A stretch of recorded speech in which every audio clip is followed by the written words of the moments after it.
President William Ruto-led Kenya Kwanza regime has embarked on a fact-finding mission to establish previous state officials, individuals and firms that were exempted from paying taxes in an unlawful manner. I have requested him to respond to us in line with the provisions of this article in our constitution and give us information on all taxes that may have been waived, reliefs that may have been given, except, of course, to religious or faith-based organizations or institutions, educational institutions and charitable organizations. Majority Leader of the National Assembly, Kimani Ichungwah, says he has written to the National Treasury CS Njuguna and Ndungu to provide information on the list of individuals and firms that were extended the tax waivers and incentives from January 2018 up to date. We are already exercising our mandate in line with the Constitution.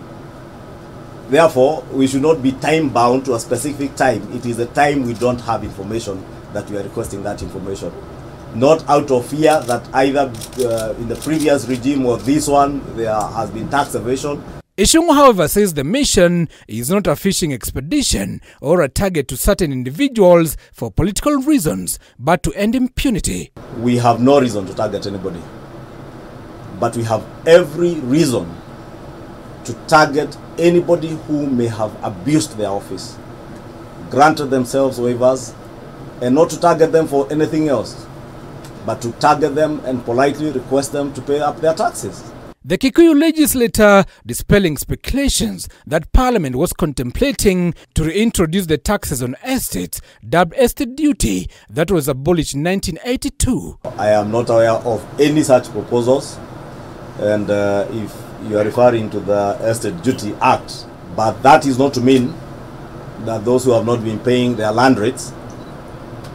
It's among the things we would want to know from the Cabinet Secretary, whether there are people who have also enjoyed a waiver and exemption of land rates and land rent from Athi House.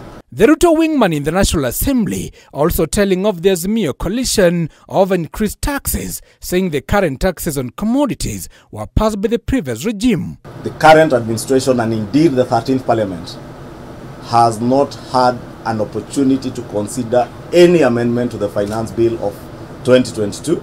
Neither has any finance bill been processed by the 13th Assembly or indeed the William Ruto administration since taking office. And it is therefore preposterous that those who enacted the finance bill of 2022 and the years before, imposing what they are referred to as high taxes to Kenyans, are the ones now who are accusing others of imposing high taxes to Kenyans. As the Parliament gears resume sittings on Tuesday next week, the Kenya Kwanza leader in the National Assembly notes that the government is planning to consider constitutional amendments to include the leader of the official opposition, gender parity, and the constituency fund and GCDF, among others. Giverson Minor, K24, Nairobi.